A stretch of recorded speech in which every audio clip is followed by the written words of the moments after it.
Hey guys, welcome back to another F1 weekend. I'm Nick Williams, and today we're going to be talking about Hungary FP1. If you're new around here, I just give you the quick rundowns, especially as the free practice sessions go on. You can expect some more graphics, but for these, for these early ones, I'm in the States, so it's, start at 4:50 a.m. So for these quick ones, I just want to give you what happened. So you've got Hamilton in first at a 117.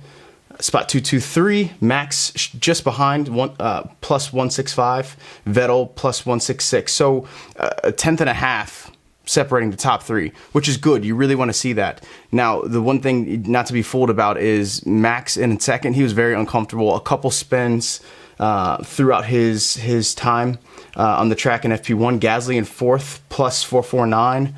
K-Mag in fifth, plus 709. So you can see the Haas, the one lap speed is there. It's quick. It's a quick car.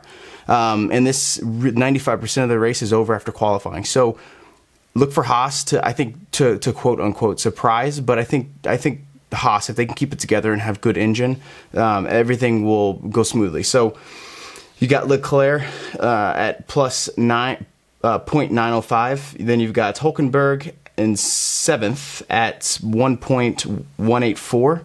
Then you've got Lando Norris plus 1.298. Then you've got Carlos Sainz at 1.469. And then Kimi is away from Hamilton 1 second, 1.554. Sorry about that. Struggle with that. But yeah, so you can see the top 10. You've got both of the McLarens in there. I think K-Mag's going to run really well. He's a qualifying beast, though. This is nothing new, so I think expect him to push this through to the next round here in about an hour and a half. Gasly, we got to watch Gasly. Nothing really there. It's I think it's too early to tell, but Christian Horner and Helmut have kind of protected him and said, look, he's here to stay.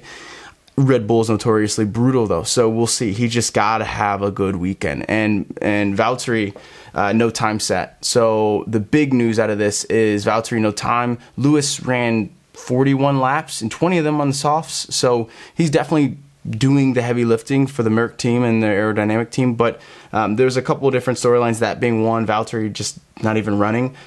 Then you've got Max spinning out on corner 12. I believe it was the same corner. So watch corner 12. For some reason, with the aerodynamics of, it's Hungary.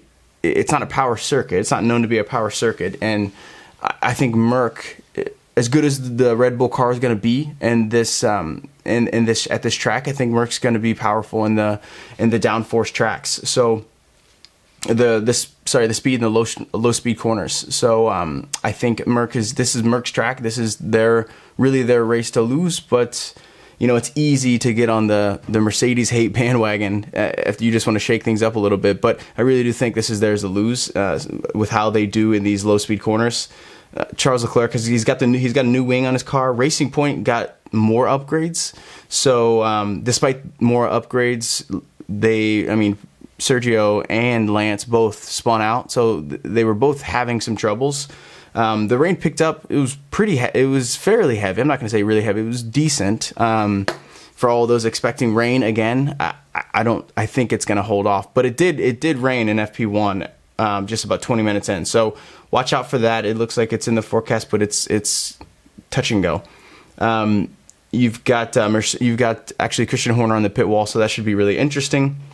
And Carlos Sainz is having power unit problems. So despite the reliability, at least thus far this year, has been decent, but you've got Carlos Sainz with another power unit problem. So that's not good. But the other interesting thing is Grosjean, which you would think he would want to run the fastest car. He's running the Australia setup package. So watch out for Grosjean. I don't really know the plan there, but he just feels better in that car. So it was at the time 35-degree track temperature, so we'll run through it again. Hamilton is coming out in first, Max in second, Vettel in third. Hamilton at a 117.223, Max plus 165, and Vettel plus 166 round out the top five. You've got Gasly in fourth at plus 449, and then K-Mag and plus 709. But again, nothing really surprising on K-Mag's end. No giant storylines, some struggling with the wind and the aerodynamics.